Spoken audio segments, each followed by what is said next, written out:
Following Asante Kotoko exit from the CAF Confederation Cup, Waki Kotoko frame 5-1 and Sama APA Bano. A told be a year the BCBI. San same way Ebeboa Amelia take very good decision at the club. Chairman Solo Asante Kotoko, supporters chairman, we are seeing in circles no and the official supporters group for Kumasi Asante Kotoko club no recognize it. Now the chairman of that circles chairman Solomon Ofosuware na ene wakodi nkomo bia nsem bia wako bia ni no nkofo bia omudi bone especially wa Asante Kotoko sika ko we are ready to deal with them na o make revelation bi about nanu ya trip no chairman Solo ya de o ehon nsem ewa ha me de Asia ewo efie ha na GFA Ghana Football Association for seniors we dey meseremo asemwe mommo ane nyina yemfe ya nuntum Kotoko top player kwa abrochi a unim say GFA for according to omomra no omote 10% player bi a obeton na kwa amono ni bia no GFA no to 10% sad no to be wrong honest nonsense. Samra we no in 90s, in the mid 90s, me koken kan no ena information a me gada ne che omo share samra no na omo share samra ne say Ghana Football Association sa Ghana team bia top player kwa mono ne a ye de says kan beba Football Association na say welfare na ye de develop football talent e wo Ghana ha say busa ho say no sika no eko GFA for no mo de develop football talent and omo de ye welfare no na mamema breakdown no 5% to Galka Club League Association of Ghana no omo je 5% na 5% ekoma GFA eno ne mane ye 10% no na eno na adwome da ho ena bibi chi me say Galka GFA omo bo clubs ikrono ana because sika omo di omo fanya hwe ma clubs no Kotoko eton abetamu say GFA na tene nsa obeje 10% no ma Galka 5% no pocket 5% dwuma be no mudi ye na nu ya Asante Kotoko ebo Africa ana baba yara sports stadium yesi emiti approval den na GFA for no ye edien na GFA for no ye ma Kotoko ebetima bo baba yara wantima anya hwe na ene Kotoko akwa Africa no akoton player ba akwa wa fe wo sesa wo beje 10% asem we no pepacho mpanyifo wa ha muka bi ewom especially Super 24 TV ahwefo say ye stories na mo comment ne sha ase say flow a comment ni flow ade make social media na the same thing am kan obi e ka mesere mo mfoma no ntu sansem we mu na asem we no asem a edika pa ansa ne ye be ko chairman so no nsem no so no na wonim say Kotoko eton abetamu an ewiase pa mesi kroma no wan sha ho so ade bia obedi panyi atem Oluboy Commodore the chief executive officer and I say the executive director of Great Olympics Kotoko abetamu afri Olympics and now Kotoko ni wie no eno na omubegina akoye interview Oluboy Commodore akoye interview say Kotoko ton abetamu no man kan kire mo see me say wan sha ho so obedi panyi atem o say Kotoko ton abetamu man kan kire mo na Kotoko ya top player free wo wie Kotoko na ye mekan kire o ena omo be request training and development onward transfer fee ena omo friend no onward transfer fee enkoma ne club no me say enura na yedi nkomo bi ofia ekwan ya fa so sign contracts na I'm told say abetamu a opa achaw say Kotoko no obebo unim say abetamu apparently na Kotoko ne has nyina na epe no ena player na ehu abeg Kotoko ne so Kotoko na makoma wo Kotoko na mebo amenya chance ena finally Kotoko sign no na Kotoko assign na wi a wo former club wo be ka say Kotoko eton ne yanka nkyerɛ wo ntizei no Oluboy Commodore ni Great Olympics for nso aba o munsem a omo be 30% onward transfer fee asem no ntiase fee de wombia no ye de brew ewo efie ase Chairman Solo a make revelation. And nitty pantra may power this video in a dear echoes was Asante Kotoko no to be very honest and yet. Now my member of side stories kakra and I go into substantive stories no. Side stories no kakra this over last week and a Black Queens echo Egypt echo share 3-0 and then Omasasha 4-0 goes no by Doris Bodua bo hat-trick. Doris Bodua ebo hat-trick. And a player for the comfort you boy share back 4-0. Me no can say Black Queens are qualified for the next edition of the WAFCON. Because so Morocco. Young more Black Queens for no abasopa. Doris Bodua Sagan on in Bobo. Doris Bodua. Yes, young more abasopa on the Black Queens entire team no qualified. And only news kakra or enra enti ase afie asem no ABC a yeduedue mu ani ehu mebeka say coach a friend from Paul Manson maybe any go start for ni serious o mu jama no call ya se no Nations FC for assign no on the Costa and e kuginem ama team my friend Nations FC and I'm told say enne o sign na Abraham Kese no o sha ase eye training with the team enti and also any update kakra ewo ho a me de Asia me ma update no from another stories aye nyina me beka cho say Peter Midu akwa Kamara Mohammed and player a friend Samba Oni Asante Kotoko captain omo contract renewal talks ne be sha ase enne me no ka say player ba ko ekọ players too no omo nyanchia management na player ba ko no eye Kamara de no de kopie mu free buy ne say Kamara no say up 5,000 Asante Kotoko say me ma 3,000 Kotoko da sujina 3,000 no and officially Kotoko communicate man say hey ya pese extend the contract no ya be 3,000 amount na say no ya ma 2 weeks which is 14 days say fa never kodwe ho ne be ma ye muaye na oba na muaye no eye no a yenim de be ye eno ano no na players bi no o makai de o meeting no mpanyifo atu ahyeda after tete say Kotoko ne Karela ebowia na eno nso ho hyiamu no ebetimi abaso eno ne update kakra ewo a ewo say me de Asia ewofia ha Chairman Solo ene oko Kesben TV so ekoye interview no o reveal secrets bia me de Asia ewofia na adia GF4 ne ye no seniors muma yenhwe na yenka sa team top player GF ede na waye a wo beje 10% oni gaka 10% no u break ni down a gaka for no benya 5% na GF nya Fred say 5%, 10%. Enti Albert Amwa by simple calculation. Kotoko memfa ne say Kotoko ton 300,000 and as a Kotoko eje 300,000 ewo Libya for no ho e no mama Albert e ba ya. Sa o calculate 10% out of 300,000 a $30,000. $30,000 and a Kotoko ebetia free the ama GF and the Gaka. But I say GF and the Gaka a day and no ye. May say according to Nshishayano, sad deal with Omujitum in the mid-90s, almost Omudi developing football and the talent.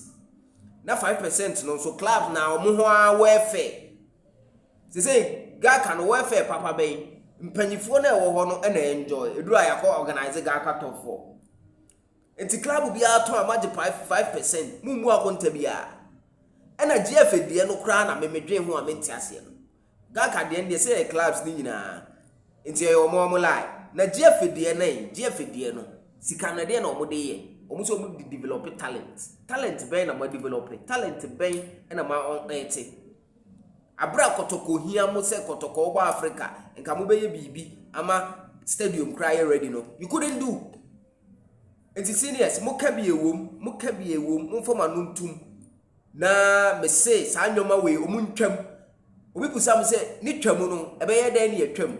eye simple omo call congress in the mid-90s and omo koje side way two omo koje two mu no and na me no ka say the next GFA congress clubs no ebetime raise motion say sade no mpeso mu twam na o mato aba atia na fe ye twam Ghanaian club ton player bi a 10% bi anu a ye ti ama GFA ene ho ahwani emfaso bia ni so emfaso bia ni so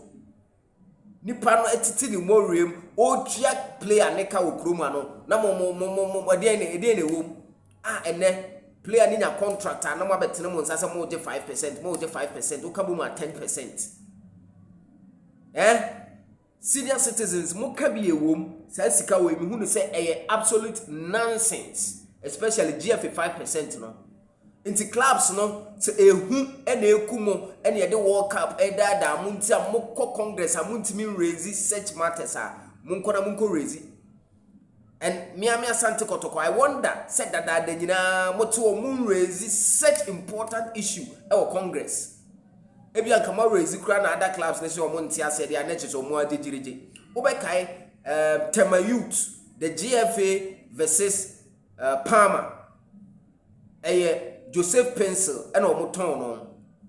Now winning clubs no ehun se GFA for no cheat omo no. Nti se say players na kwamo no ya no mai ni loan. Nti loan no sa wo ye ni loan na wo betwa $500. E dey ama the football association say oye den o process document ni bibia amount. Nti wo ye ni loan na no wa ye no with option to buy in the future. Nti player no call as loaner with option to buy no matter on later. Nti okobasa na enu bi na Tema Youth in 2019. So oyeye no na GFA no say omo Tema Youth entua 10%. And omo tete Tema Youth point ne ekoye nsem bebre e wo kromu a Palmer versus GFA no. Nti side way no clubs no munim say ehamo. Until the way to beat the system when it has been said, player na kwa once almost say or call loan with option to buy. And no GFA won't be maintain his car because a loan. But the whole thing, oh ham for so nyansa me who say nyansa be any obi player what taking out on I didn't tell about 5%. I didn't tell about 5% a day now day. What they also they no prove me who say what they are. But in the past years no more financially.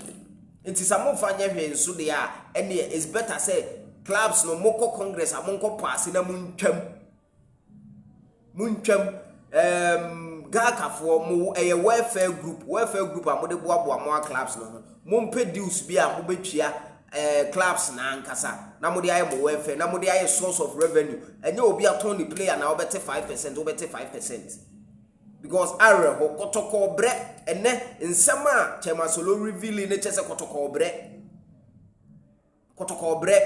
ene oboba ye nko na ya ton player ba kwa afi ne betua 5% afi na ne former club nso be kasa ma 30% out of $300,000 no $90,000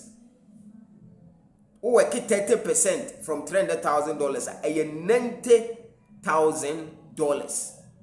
na o to onye hwe obede eno ye Tema Youth eno no sa we no it comes back to how to sign contract.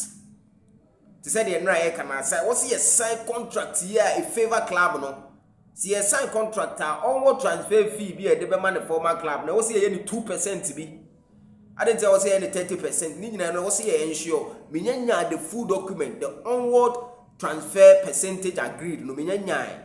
Nemo no we no ye atesem bi a koso e social media ni kwan say